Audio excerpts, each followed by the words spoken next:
Fala galera, tá começando o último episódio da temporada literal. Vamos receber hoje nesse episódio a Lu Tchaikovsky, ela que é mais uma escritora que deu o seu sim para estar aqui numa viagem literária de autoconhecimento, de entrega sobre esses espaços artísticos em que ela habita, mas que também podem te inspirar, que está aí nos ouvindo e nos acompanhando durante essa caminhada literária no projeto Uma Odisseia na Roubada, que é através de recursos do prêmio Elizabeth Anderle, do governo do estado de Santa Catarina, através da Fundação Catarinense de Cultura. Então, Lu, desde já, toda a equipe técnica agradece a tua presença por aqui estar e deseja boas-vindas.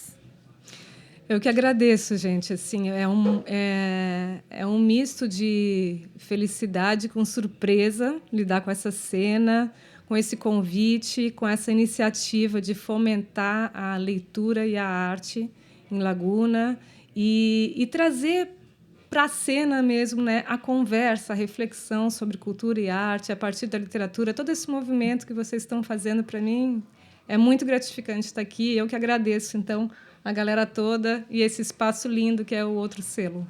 Muito bem, Outro Selo é o lugar que está nos acolhendo aí durante toda essa temporada. Na primeira também, ele fica, como a Lu já colocou, em Laguna, no sul de Santa Catarina. E aí agora a gente começa, Lu, com uma pergunta que entrega o seu olhar sobre você, como se tu tivesse de frente aí a um espelho. Quem é a Lu pela Lu? É complexa essa pergunta, né? Eu acho que cada dia sou uma pessoa diferente, porque a gente se descobre, né, diante das situações que vão surgindo na vida. Mas eu poderia dizer hoje que eu sou principalmente uma escritora, embora eu tenha feito jornalismo. No século passado, a primeira faculdade foi Educação Física, passei pelo jornalismo, mas passei por trabalho em teatro, né, no Teatro São Pedro, em Porto Alegre. Mas a minha vida, na verdade, onde eu me encontro mais comigo mesma é com a literatura. Isso eu descobri muito antes, já fazendo jornalismo. E escrever é o que me completa, né? Então, eu acho que eu sempre, mesmo quando eu fiz mestrado, doutorado, toda a parte acadêmica, ela tinha, em essência, essa busca que é escrever. E a leitura faz parte disso, não tem como separar, né, a Lu, leitora, da Lu, escritora. Eu acho que a minha literatura é muito pautada pelo que eu leio e pelas trocas que se estabelecem a partir da literatura, né? Trocas com mulheres que escrevem, com pessoas da literatura contemporânea, que trabalham com arte, que estabelecem essa comunicação com o mundo a partir da arte. Então, eu acho que eu sou uma escritora, sou mãe, gosto do mar, gosto de morar no meio do mato, que é onde eu moro. Também gosto de uma São Paulo efervescente e de trocas, né? De trocas. Gosto de estar com minha filha, de estar com meu companheiro, com a minha família, com amigos que sempre me nutrem muito. E quando tu faz essa apresentação de si mesma, com certeza vem memórias à tona para que tu possa se autodescrever. E dentre elas, tem alguma que tu poderia compartilhar, que quem sabe seja lá de um início? Porque tu falou que a escrita sempre foi uma busca, uma companhia que estava ali. Será que para um esvaziar ou para um preencher, sabe? Dentro dessas memórias, que talvez poderia ser uma fuga ou não. Então, diante dessa reflexão, o que te suscita aí? Eu acho que a minha relação com a escrita tem muito a ver com uma memória de leitura. E as coisas se misturam, né? Porque eu vejo muitos relatos de autores e autoras que falam sobre as suas impressões das ruas, as suas memórias de infância. Isso tudo vai criando um mosaico para a criação literária. O meu mosaico é muito da leitura. E eu leio desde muito pequena. A minha mãe sempre teve o hábito de ler. E podia ser, sabe, eu tinha uns livrinhos, não é do tempo de vocês, tá, galera? Não é do tempo, é muito antigo isso. Uns livrinhos que eram terríveis, assim, tipo Sabrina, Bianca, sabe? Uns romances água com açúcar terríveis, todos iguais. Mas era uma compulsão por leitura, até que surgiu uma coleção, Jorge Amado, lá em casa. Eu lembro o primeiro livro que eu li do Jorge Amado, não era muito conhecido, era O Mar Morto. Eu falei, cara, o que é isso, sabe? Que mundo vem me apresentar a literatura? Então, cada vez mais eu fui em busca desses mundos que se descortinavam, né, para mim, na literatura. Então, a memória ela é muito misturada. No livro, por exemplo, no meu livro de contos, eu tenho fragmentos da vida com fragmentos da leitura. Então, isso se mistura muito na minha vida, sabe? Eu sonho com livros, eu sonho com trechos de livros. A literatura, para mim, é uma porta para o imaginário que torna a vida muito mais colorida, sabe? Muito mais viável. Porque, às vezes, é muito, como diria o Guimarães Rosa, viver é muito perigoso, né? E, às vezes, é muito preto e branco, assim. Então, a literatura traz essa possibilidade. Acho que a minha memória está relacionada com isso, sabe? Com o mundo, às vezes, introspectivo da leitura. E, hoje, compartilhado. Porque a literatura hoje, graças aos slams, à poesia na rua, ela é uma partilha do sensível, né? Não é algo que a gente vive isoladamente, sabe? Então, eu não sei se eu respondi a tua pergunta sobre a memória. O mais legal do projeto é que, na verdade, é uma troca, né? Eu entreguei algo e daí veio uma reação. E da mesma forma agora. Então, com certeza tu respondeu de alguma forma. E o mais interessante é que tu falou já também da poesia em si, né? E a poesia, ela tá dentro de muitos gêneros da literatura. A gente pode olhar para o romance, a gente pode olhar para a ficção. Então, dentro do teu interesse, né? Quando tu compartilha que sua mãe trouxe esse universo para ti, sempre teve algo que te brilhava os olhos? Quem é essa leitora? E como que tu olha para ela? Como que tu conversa com essa leitora lá do começo para essa do hoje, que passou por uma academia, né? Então, tem diferenciação? Sabe que a gente estava conversando antes sobre memória e nós falamos de Benjamin, né? De Walter Benjamin. E o que me encanta muito nesse teórico é que ele fala desse tempo todo entrecruzado, né? Então, o passado ele pode estar presente aqui agora e, na verdade, de alguma maneira ele está. Hoje eu sou uma mulher de 51 anos, estou aqui com a minha mãe, mas eu vivi uma infância em Laguna. Então, esse entrecruzar, sabe, ele é diário. A nossa memória, a gente pode captar algo de muito recôndito, de muito longe, mas vem passando por várias camadas, né, de outros tempos até chegar num presente que é uma outra camada entrecruzada. Então, eu acho que todo o percurso, de alguma maneira, ele é captado no presente de uma, sabe? E aparece e reverbera na escrita esse entrecruzamento de tempos mesmo. E tu estava falando da poesia, a poesia tem essa magia, né, de não ter um compromisso exato com uma lógica, com uma linha do tempo, do início, meio, fim. Então, a poesia, para mim, está em tudo, né? Tu falaste em todos os gêneros, com certeza, a literatura, mas a poesia está no cinema, a poesia está na música, a poesia está nas artes visuais, né? Está no teatro. É um modo de estar no mundo, eu acho, a poesia. E como gênero, te confesso assim, que eu acho o gênero mais difícil dentro da literatura. Eu tenho mais facilidade com a ficção do que com a poesia. Embora eu acredite que ela está ali dentro da ficção, fazer poesia é algo para mim que está num patamar tão, sabe, superior, assim, que eu tenho dificuldade, assim, de me chamar poeta. Eu não consigo muito dizer que eu sou poeta, sabe? A minha relação com a escrita, quando é poesia, ela é muito de dentro de mim. Então, eu tenho dificuldade de viver outras personas, de trazer cenas de diferentes lugares, porque eu sempre parto muito de mim na poesia. Então, é é paradoxal, assim, o sentimento, né, com a poesia, mas eu acho que ela está em tudo, sabe? Ela está na nossa conversa agora, né?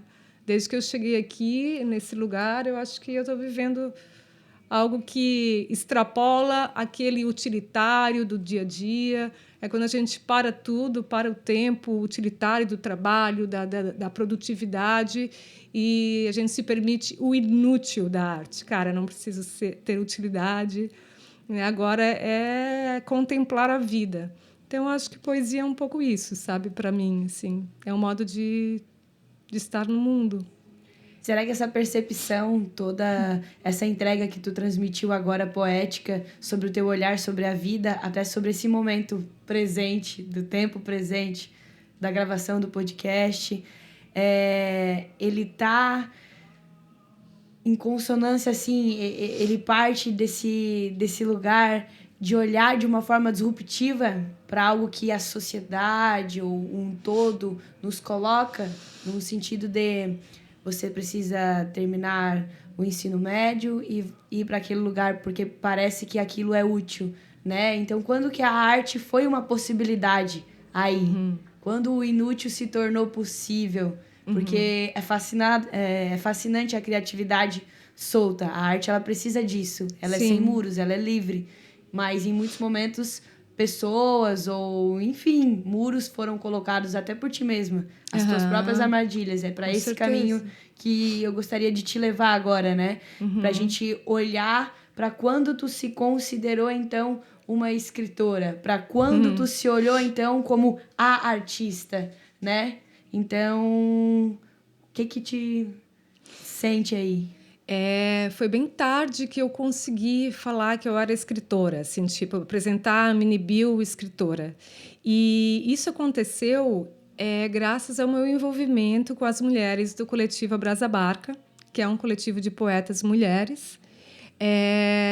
Nós começamos a nos reunir no meio acadêmico, né? Éramos praticamente todas das letras, da literatura, na UFSC, e começamos a fazer saraus para ler o que nós estávamos ali estudando nesse engessamento, de alguma maneira. A academia te engessa, né? Te coloca sempre como um juiz daquilo que tu está falando, porque sempre tem que estar respaldado por uma teoria, sempre tem que...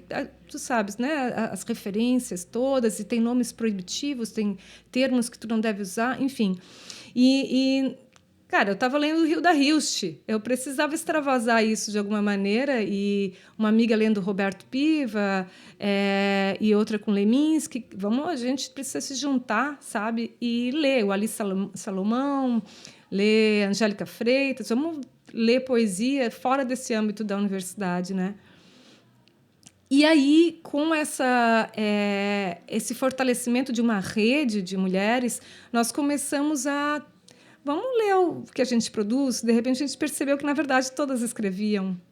E a gente começou a compartilhar, sabe? Eu acho que, a partir dessa partilha da poesia, eu me fortaleci como escritora. Ok, eu já escrevo. Eu só preciso escrever para me chamar de escritora. Eu não preciso necessariamente publicar ou ser super lida ou estar nos jornais literários do país inteiro. Eu escrevo, isso já me faz escritora. Mas o fortalecimento, essa partilha foi muito importante, sabe? E hoje eu acredito que não há possibilidade de crescimento nesse mundo se nós não tivermos uma noção de coletividade, sabe?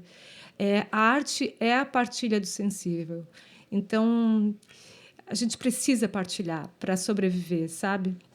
E foi a partir daí que eu disse, não, eu sou escritora, ok. E hoje eu digo com muito orgulho que eu sou escritora, e é inerente ao meu ser, entende? Eu já não me separo mais disso. Eu posso não estar escrevendo, porque eu preciso trabalhar para viver, mas, ainda assim, o meu trabalhar para viver, de alguma maneira, está ligado, sim, à cultura, sempre, à arte, à palavra, porque é o que eu sei fazer, é o que eu posso fazer no mundo. Então, é isso. É isso. Então, até você conseguir perceber que o partilhar era uma entrega ao mundo daquilo que tu já era, né? Tu se percebeu, então, será que você mesmo consigo é uma armadilha, sabe? Essa é a questão, porque outras pessoas vão estar nos ouvindo, vão estar nos assistindo, e algumas são inspiradas numa vontade de se intitular escritora, se intitular escritor. Então, se você se colocou como escritora a partir do coletivo, existem algumas outras roubadas que tu talvez tenha se próprio colocado ou que tu tenha sentido dentro da tua caminhada, tanto lá do início, daquela que os livros que tu lia e aí depois que veio o Jorge. Então, Sim. será que aquilo já não era? Então, da tua ótica, da tua própria existência, quais são esses desafios, esses percalços, além da individualidade da escrita, né? Sim. Que pra ti é plural, então. Eu acho, Camila, que tem muitos auto-boicotes, né? A gente passa por vários auto-boicotes. Quando pretende viver de alguma maneira de arte, fazer arte, né? Na vida, se entregar, assim. E eu vou te falar de uma percepção que eu tenho hoje, assim, né? Porque foram muitas as armadilhas no decorrer da vida.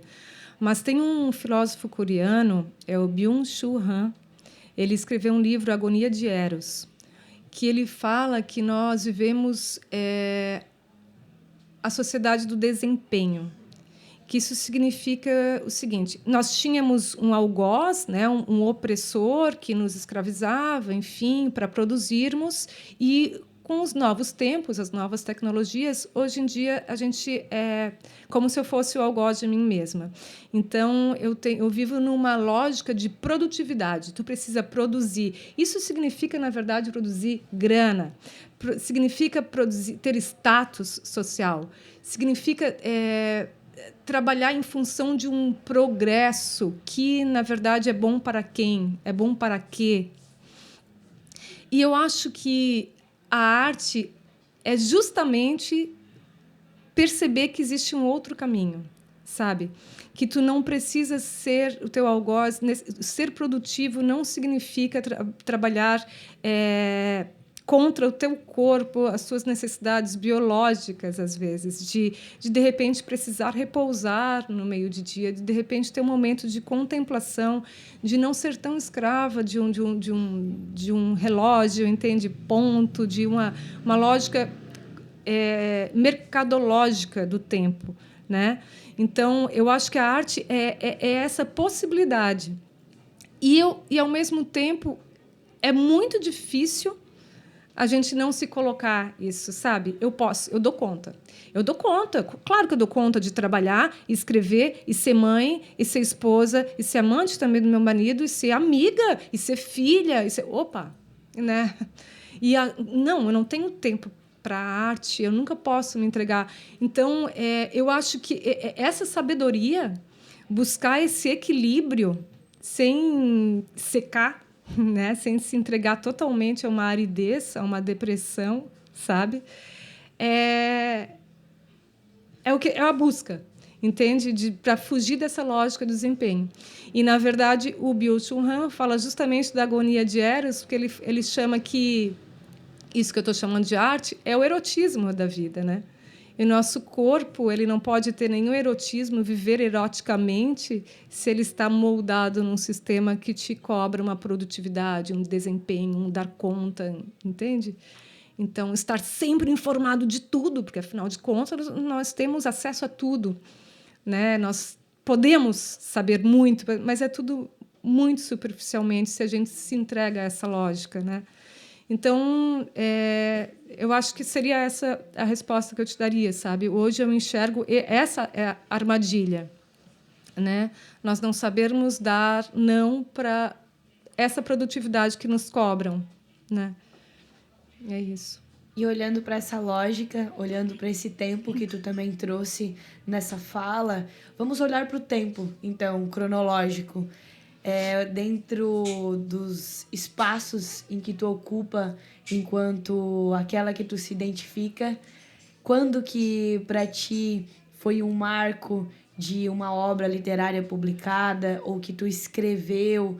Agora vamos caminhar justamente para aquilo que tu coloca na estante, que leva o teu nome, e para esses lugares que que te dão essa oportunidade também de tu compartilhar essa arte através de um pertencer a ela, né? Totalmente fora do tempo cronológico. É verdade. Eu, durante o tempo acadêmico, né, eu escrevi bastante coisa, eu tenho vários artigos publicados, ensaios e até contos também na revista Subversa, antes de publicar o primeiro livro. Mas eu acho que, como marco, eu diria que é o Abrasa Barca, que tem o nome do coletivo de poetas mulheres, né? Que é ver o livrinho ali, sabe, que era fruto de uma partilha de muito tempo, de poemas que nós escrevemos a partir de perguntas, que era o nosso processo criativo, né? Uma mulher, o que é durar ou arder, eram perguntas que nós nos lançávamos ali naqueles momentos de leitura, de saraus, e que surgiam as criações, né? Os textos, os poemas, na verdade. E eu acho que esse foi um marco, sabe? É possível publicar e é possível buscar dentro da tua comunidade esses leitores, essas trocas, essas vivências com a palavra. Então, eu acho que esse é um marco importante. Logo depois veio o Revoluta, né? Que foi lido num movimento literário lindo que aconteceu aqui em Laguna. E eu acho que provavelmente liderado pela Coruja Buraqueira, né? Essa livraria que tem um acervo maravilhoso. E aí eu acho que o Área de Broca, o meu livro de contos, ele veio inaugurar essa fase da escrita individual, né? Embora todas as mulheres do Abrasa Barca estejam aí de alguma maneira, porque elas me constituem, né? E enquanto pessoa, enquanto escritora, e tem um conto dedicado a elas também. Então, Construção do Templo pelas Mulheres Públicas, o nome do conto. Então, eu acho que é um marco importante, até porque foi meu primeiro livro de contos, né? Um livro individual, e foi semifinalista do Prêmio Oceanos, que é um prêmio, gente, quando eu vi assim, cara, não acredito, sabe? Esse prêmio é muito... tem 17 países de língua portuguesa concorrendo, e aí eu vi o meu nome no meio de uma galera que eu admiro muito, e foi, sabe, tipo... vai lá, é isso aí, vai em frente, é isso aí, sabe? Porque é um ato de muita coragem, eu acho, escrever, porque é uma exposição, né? É quase como sair nua na rua, assim, né? E todo mundo está reparando que talvez tenha defeitos no corpo. Eu acho que o livro é um pouco isso, sabe? Talvez percebam, sabe, uma síndrome de falcatrua, síndrome de, sabe, não, eu não escrevo, né? Como assim? Então foi, sabe, com essa sensação. Só que a sensação vai mudando. Depois que tu coloca o livro no mundo, vai passando por vários momentos. E hoje o que importa é todas as partilhas também que ele me proporcionou, sabe? As pessoas vêm me falar de um conto, aí alguém trabalhou o livro em sala de aula, aí me chamam na universidade para falar sobre o livro, aí um professor lá em São Paulo pede o livro na editora para dar para os alunos, sabe? E de repente, ele não é mais meu, agora ele é do mundo, e cada pessoa vai ler e vai ter as suas interpretações, e os defeitos super fazem parte dele, como os defeitos no corpo, né? Porque é verdadeiro, então há defeitos. Então, é essa relação que eu tenho com o livro, e é muito bacana ele já ter uma história. Pessoas escreveram sobre o livro, eu tenho resenhas lindas feitas pelo Caio Bona Moreira, pelo Carlos Henrique Schroeder, que escreveu lindamente também sobre ele numa revista portuguesa. O prefácio de um autor que eu amo, admiro muito, Paulino Júnior, a orelha da Luciana de Leone, que foi uma pessoa incrível na UFSC, também com quem eu tenho contato, uma mulher que escreve sobre feminismo, sobre poesia nas ruas. Então, ele tem uma história já e uma comunidade em torno dele, sabe? Então, é muito, muito bacana. Assim, eu tenho uma relação muito legal com esse livro. Muito massa. Será que o livro ele só é livro quando ele é lido? Por um outro olhar. Eu acho que precisa sabe? Ele é escrita, ele pode ser escrita, mas a possibilidade de ter o olhar do outro sobre a tua criação é que estabelece a mágica, eu acho, sabe? A arte, ela não tem como sobreviver solitariamente, eu acho, sabe? Eu escrevo muitas coisas, eu tenho vários cadernos, mas é quase uma relação terapêutica. A partir do momento que eu publico, eu estabeleço uma comunicação contigo, se tu fores ler. Então, eu acho que é outra coisa. Eu acho que é necessário estabelecer essa comunicação, sabe? Com o público leitor. É isso que eu penso. Eu não sei se ele é livro antes de ser publicado, mas eu acho que é preciso publicar. E como que é a tua relação com as tecnologias em si? Esse ocupar esse espaço virtual. Você lançou talvez o livro em 2021, certo? Sim. Esse com o seu nome em si, totalmente autoral, e foi um ano que é sensível diante da história, né, com H maiúsculo. Então, como que é para ti o caminhar em paralelo à evolução, à inteligência artificial, a tudo isso que está vindo de aceleramento de informação, né? E eu te questiono isso, te trazendo uma outra pergunta também. Se a leitura é se preencher e a escrita também, ou é um se esvaziar? Tu já havias me perguntado isso, né? Eu acho que as duas coisas, né? Porque a gente se nutre da leitura. Eu, pelo menos, a leitura para mim é nutrição e, de alguma maneira, é um esvaziamento quando eu coloco aquilo para fora, que já é outra coisa, que já não é mais a leitura, já é uma outra coisa, né? Mas eu não sei se a palavra esvaziamento cabe. Eu acho que, como existe uma partilha, o tempo inteiro eu estou me nutrindo, né? Quando eu estou lendo, quando eu estou escrevendo, não deixa de ser uma nutrição, porque a cada escrita que eu coloco no mundo, de alguma maneira, eu estabeleço uma comunicação, então tem uma retroalimentação ali, né? Então, eu acho que esvaziar não caberia muito. Eu acho que sempre, para mim, é um preenchimento, sim. Só que é uma via de mão dupla, né? Eu acho que é justamente esse canal, sabe? Esse vaso comunicante que se estabelece com a arte, assim. Vem e se transforma de alguma maneira e vai lá em ti e se transforma numa outra coisa e, de repente, tu está partilhando com alguém aqui e já é outra coisa. Então, eu acho que é sempre um preencher, sabe? E sobre as tecnologias, eu tenho um sentimento um pouco de medo, sim, né? A gente se assusta um pouco com a coisa da velocidade e da inteligência artificial. De repente, está escrevendo um livro, daqui a pouco, né? A gente está fazendo arte, inteligência artificial. Isso me amedronta, porque eu gosto muito de pessoas, eu gosto muito que as pessoas fazem. E eu não sei, eu acho meio esquisito. Mas, hoje em dia, faz 4 meses, eu estou trabalhando num estúdio criativo com uma galera muito incrível, jovem, que trabalha com marketing de conteúdo, sabe, assim, criação de conteúdo digital. Eu sou copywriter dessa empresa, né? Eu trabalho como redatora publicitária, que é uma coisa que eu nunca imaginei, depois do jornalismo, que eu iria voltar para essa linguagem.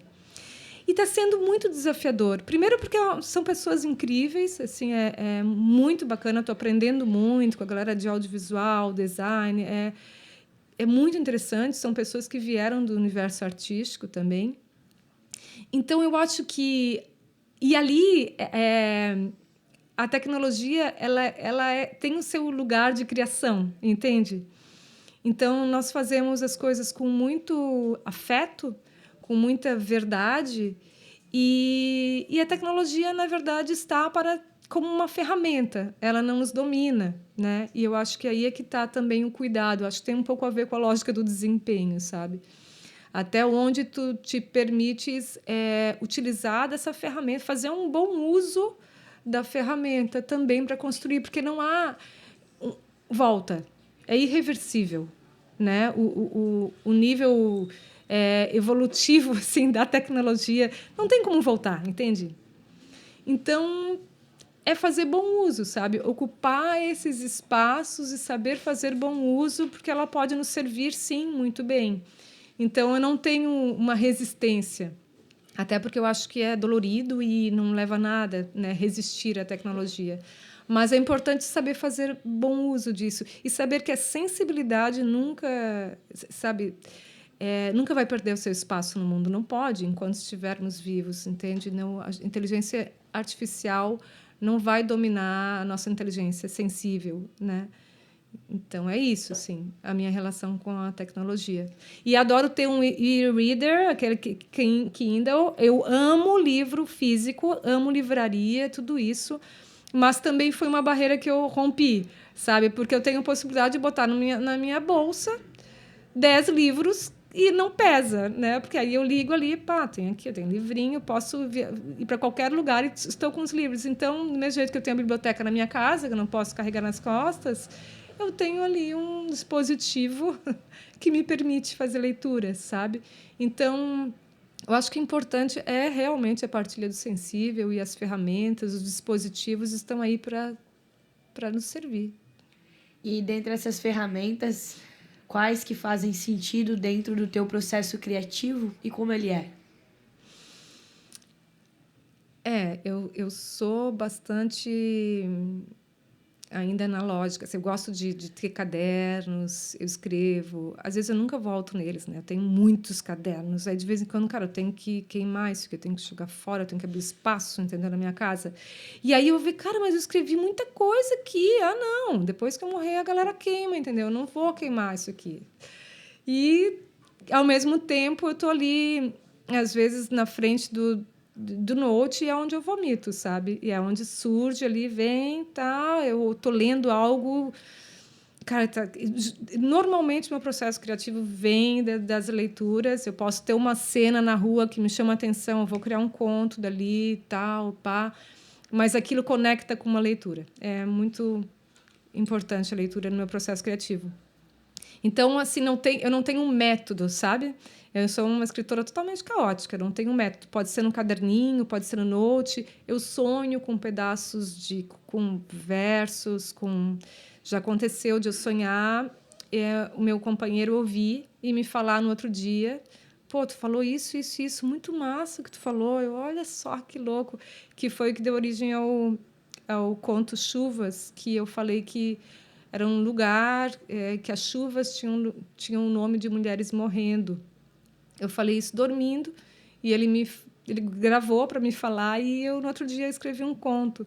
Então, tem de tudo, sabe? Assim, pode ser um filme, uma cena. Eu não tenho um método muito certo, assim, sabe? E posso escrever tanto no caderno como no notebook, assim. É como vem mesmo, assim.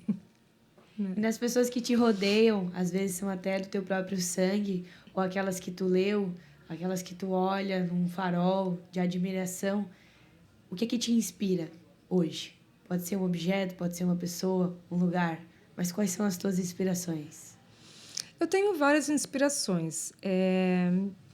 Na minha família, as mulheres são muito fortes. Minha mãe, minha avó, minhas tias, a minha filha é muito forte. Todas elas me inspiram e me complementam, né? Porque às vezes a gente também trocar só com pessoas que têm tudo a ver contigo, a gente não cresce tanto, né? Então a diferença é muito legal, sabe? Me acrescenta muito, me inspira. Mas como escritora, eu tenho muitas referências. A minha grande referência é a Hilda Hilst, né? Que foi o que eu fiz mestrado e doutorado com Hilda. E eu ganhei a bolsa para estudar na França para estudar a Hilda. E aí era um teórico francês, não teria nem por que ir para a França, né? Não teria sentido, porque ela é brasileira. Mas ela é a minha grande referência como ficcionista, né? Eu gosto mais até da prosa da Hilda do que da poesia. Até porque é uma prosa extremamente poética. Mas tem muitas mulheres que escrevem, não só mulheres, mas é porque eu estou no momento que eu estou lendo muitas mulheres. E as mulheres do Brasa Barca, mulheres catarinenses que escrevem, Thelma Scherer, Mariana Queiroz, Elisa Tonon, Juliana Ben, Juliana Pereira e Briela Bianca Sevilha. São muitas mulheres aqui no estado que escrevem. E a produção literária catarinense, gente, está incrível, é diversa. Bom, Marcelo Labes, né, que é um baita escritor, ele escreve coisas cada vez melhores e diferentes. Então, tem muita gente que é referência para mim no estado. Isso é muito legal, sabe? Eu nem gosto de dar nome à literatura catarinense. Isso não existe, né? Existe literatura. Mas é muito bom saber que são pessoas que sabe, que são referência, que estão aqui do meu lado, com quem eu tomo uma cerveja num bar e posso falar sobre literatura. E daqui a pouco a gente está falando poesia na rua, na calçada. E a troca também com outras artes, sabe? Uma galera que faz teatro, e faz literatura, e faz performance, e faz cinema, e dança, porque eu acho que é o nosso momento. O contemporâneo tem a ver com isso, não tem mais fronteiras, né, entre as artes. Então, as referências estão em muitos lugares, sabe? Mas é uma satisfação saber que as referências também estão próximas. Vocês são referência, fazendo o que vocês estão fazendo, sabe? Promovendo e difundindo a literatura, a arte, fazendo um espaço cultural de troca. Então, as referências estão em todas as partes, né? Importa a gente buscar esses canais, né, de comunicação. A gente que escolhe também, né, com quem troca, com quem partilha o sensível. Então, é isso. E vindo para esse pertencer e esse reconhecer dessa tua fala para tudo aquilo que te inspira e que também tu percebe que fomenta, que fortalece e que divulga esses artistas ou espaços artísticos. Vamos olhar, então, agora para a cidade em que a gente está nesse momento, que é Laguna, que nos bastidores tu compartilhou, que por aqui também já perpassou. Sim. Durante essa gravação, tu já compartilhou também que teve um momento lá Carioca, que a tua primeira publicação em coletivo, ela foi lida, a segunda, aliás, de uma forma totalmente admirável por ti. Então, a pergunta é para que tu compartilhe qual foi a sensação e qual está sendo a sensação de, em um momento, tu visualizar a Laguna distante e você presente dentro dela, e agora você estando nela e visualizando e participando também dessa divulgação, dessa valorização da arte. Gente, é muito surreal, assim, eu acho muito louco. Foi uma viagem no tempo, só que o tempo já não é aquele tempo, né? Parece um outro lugar, outras pessoas. Eu morei aqui até uns 7 anos. Eu não nasci aqui, né? Nasci em Blumenau. Mas o meu pai, em função do trabalho, mudava muito de cidade. A gente morou em Criciúma e tal, veio para Laguna. A família da minha mãe, né? Eu tenho parentes aqui em Laguna. E depois fomos para Floripa e eu voltei muito na adolescência para Laguna, coisa de carnaval, e verão e tal. E uma coisa que eu estava contando aqui nos bastidores, né, é que eu nunca consegui ter relações de amizade aqui em Laguna. Era um ambiente muito hostil. As minhas amigas eram as minhas tias. Então, era muito estranho, assim. Eu gostava de vir, porque, sei lá, né? Descolado, pai, aquela galera, verão e tal. Mas, na verdade, a relação de pertencimento era a minha família, não era a cidade. A cidade me era hostil, eu sentia isso, né? Eu não conseguia me comunicar legal, parecia que eu não falava a mesma língua, tinha uma sensação esquisita, assim, né? Então, e ao mesmo tempo tinha uma relação de afeto, porque a infância é sempre um lugar de afeto. Então, alguns lugares que ficavam muito marcados para mim, de ir na Carioca, buscar água, e aquela casa que era uma ruína, que falavam que tinha fantasmas de escravos, e aí aquela casa ali que, né, exercia uma coisa na criança de fascínio, ao mesmo tempo de medo, aquele medo que a gente busca com fascínio, né? O misterioso, o desconhecido. Então, quando eu vi, que foi na verdade, a primeira vez que eu vi um movimento artístico, de fato, tirando o carnaval, claro que tem a cultura popular, eu lembro eu acho que dos tapetes, é a Paixão de Cristo, não sei. Eu lembro de algumas coisas, mas eram Corpus Christi, isso, que eram muito essa tradição religiosa, né, popular, mas movimento artístico contemporâneo eu nunca tinha visto em Laguna. Então eu vi aquela leitura em roda e de repente estava lá o Revoluta, né, um livro das mulheres sobre essa barca na Carioca. Então foi incrível e depois disso, claro, a gente acabou estabelecendo contato, né? E nos chamaram para a feira literária que teve aqui o ano passado.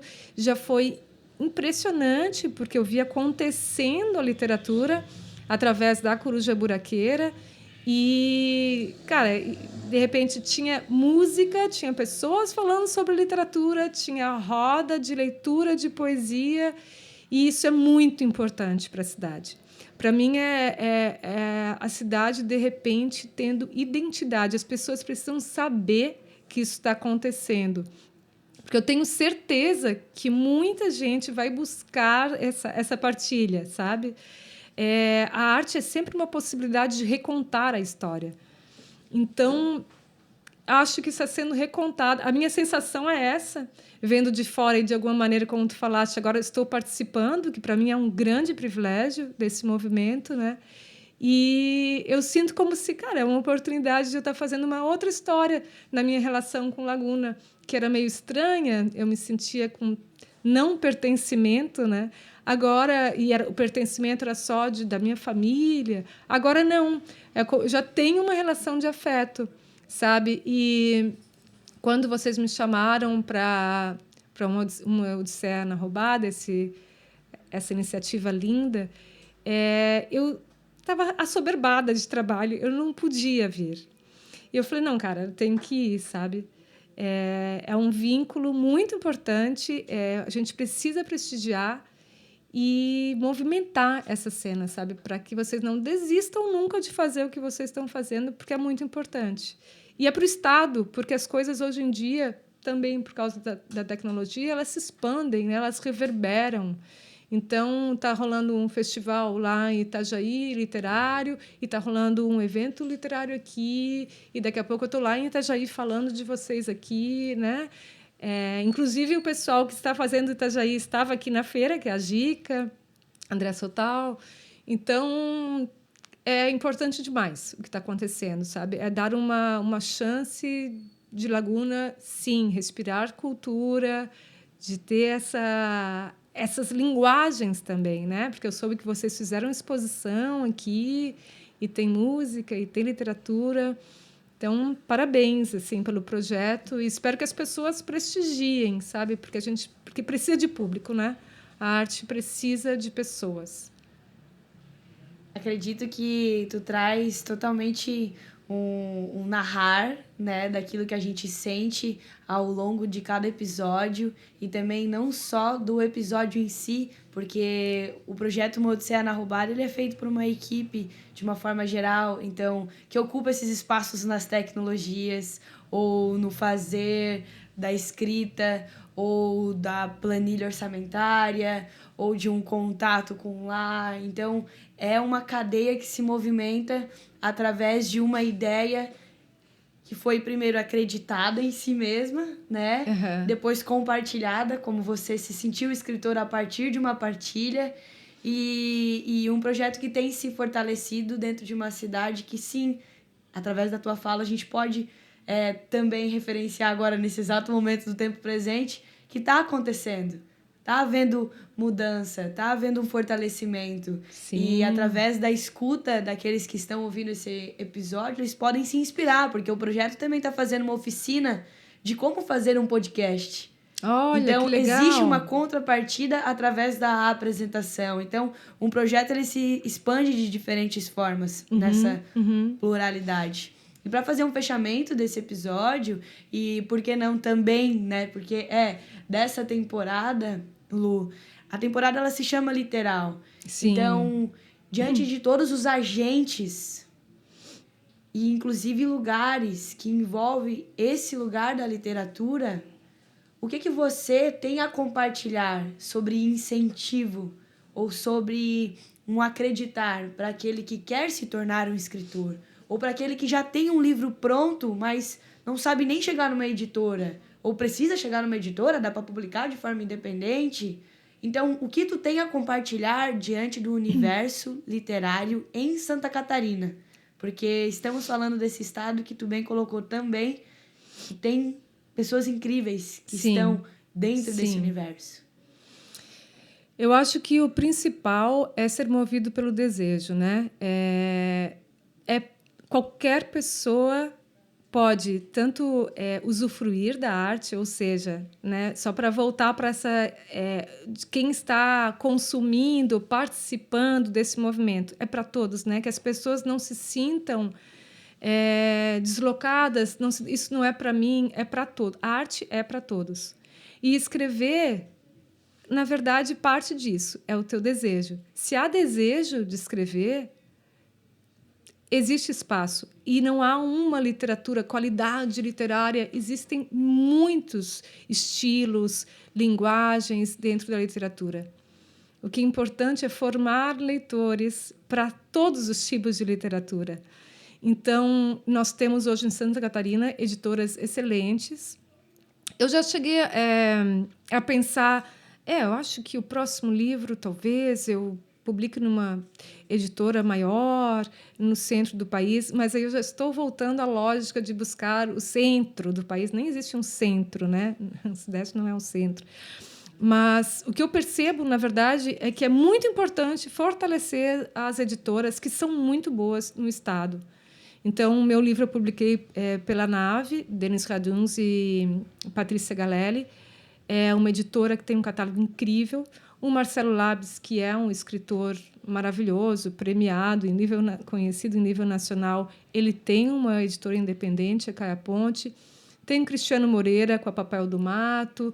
Tem a Catherine Funk, que, inclusive, a Bruna esteve aqui também, né, no Odisseia na Roubada, que publicou pela Micronotas, editora, que é uma editora pequena, mas as editoras têm muito cuidado com o livro. Isso que eu percebo, assim. Existe um comprometimento que talvez uma editora grande não teria, entende, com o teu livro. Uma relação de dedicação mesmo com o livro e de divulgar, assim, de fazer o livro circular, de, sabe, colocar em prêmios. Então, as pessoas devem buscar, em primeiro lugar, se elas têm desejo, que elas escrevam, que elas compartilhem, é muito importante. Nunca escreveu um livro, quer publicar, compartilha com pessoas que, de repente, já escrevem, que vão te fazer uma leitura crítica, que vão te dar alguns caminhos. Isso, para mim, foi muito importante, foi fundamental. E acredite nas editoras pequenas, sabe? Nas editoras independentes, porque elas têm uma força de mobilização que, às vezes, a gente não tem muita noção. E se nós não apostarmos nisso, como viver de literatura? Como viver, né? Como sobreviver frente às grandes, entende? A Amazon da vida, a gente precisa apostar nos editores independentes. E Santa Catarina tem boas editoras independentes, assim como tem escritores novos e antigos de várias gerações. E, sobretudo, ler literatura feita aqui também, né? Quem quer escrever, que se inspire, que busque saber mais sobre o que já foi escrito, porque tem muita coisa em todos os gêneros. Então, se eu posso dar alguma contribuição para quem está escrevendo, sabe, acredite no seu desejo, não está tão longe, está aqui perto a possibilidade, né, de publicar. Escreva e compartilhe. É isso. Tu transmitiu uma fala sobre fortalecimento da cena em Laguna, em Santa Catarina, e falando também agora sobre as tuas obras e onde que as pessoas podem te encontrar, porque todo mundo vai estar te ouvindo agora e às vezes querem compartilhar mais contigo. Até você pode, às vezes, ser essa leitora crítica para alguém que está escrevendo e a partir do Odisseia na Roubada vai se sentir um escritor a partir de... Então, onde que a gente te encontra? Como estar diante do palpável das tuas obras também? Bom, eu adoro ler originais. Tem muita gente que não curte muito, né? Eu adoro, sim, e já fiz... eu preciso falar de uma outra editora, gente, muito importante, que é a Rizomas, da Vanessa Gonçalves, de Itajaí, também fazendo um trabalho incrível. Rizoma Editorial. E publica, inclusive, sem custos para as autoras, é importante falar isso. Mas eu gosto de prestar consultoria literária, eu gosto de ler originais e incentivar, é uma coisa que eu faço com frequência. Me sinto muito privilegiada de receber, então, sim, na medida do possível, do meu tempo, eu recebo para ler e acho uma deliciosa conversa, sabe? A possibilidade de ler alguma coisa, para mim, é um privilégio mesmo. Então, podem me encontrar pelo Instagram, de repente é Lu_Nicórnia, Lunicórnia. O unicórnio é por causa da Hilda Hilst, que ela se transforma numa unicórnia no primeiro conto dela, que ela escreveu. Não é esse unicórnio fabuloso, é um unicórnio que não se enquadra, não se ajusta ao mundo. Bom, meu livro está na editora Nave, ou se quiser entrar em contato comigo também eu posso mandar o livro no privado, no Instagram. Os livros da Brasa Barca estão na editora Medusa e Caia Ponte, como eu falei, do Marcelo Labes. Nós publicamos com o Marcelo Labes, né, o Revoluta. Na livraria Coruja Buraqueira também, que está com um acervo incrível. Tem livros da Brasa Barca e tem o meu livro. E é isso, me encontra nesses momentos também. Muito na bem. Vida. E para fechar, então, a gente agradece a participação sua nesse 8º episódio do projeto Uma Odisseia na Roubada. Foi uma conversa leve, bem viajada na literatura, que, como tu disse, a poesia está em tudo, né? Você disse que desde o primeiro momento que chegou aqui era uma poesia. Então, pela equipe, acredito que dá para falar que isso tudo também se faz literatura, se faz poesia. Afinal, estamos falando e falar é palavras, e palavras é literatura. Então, obrigada. Obrigada, Camila. Foi uma delícia. Uma conversa muito gostosa. Vou sair com excelentes memórias desse momento. Muito bem. Então, fechando esse 8º episódio, a gente se despede com um sorriso, mas também com emoção de dentro, de um projeto que foi um berço dentro de uma ideia do Paulo e que vai tendo uma continuidade através de outras pessoas, outros profissionais que vão agregando dentro dessa cadeia artística. Então, valeu para você que acompanhou toda a temporada literal até aqui. Valeu para você que deu sim e esteve como entrevistado. Valeu para você que acompanha a gente nas redes sociais, nas novas tecnologias. E para você que quer trocar uma ideia, é só acessar as redes do Laboratório de Arte, em que nos abraça cada vez mais nessa cidade que se chama Laguna, outro selo Vida Longa. E também acessa aí @umaodisseianaroubada e entre em contato com a nossa equipe, que com certeza a gente pode estar viajando em ideias e compartilhando esse fortalecer do universo literário. E o que vem por aí, só a arte por si só, por ser livre, vai nos contar. E é isso. Valeu. Vida longa.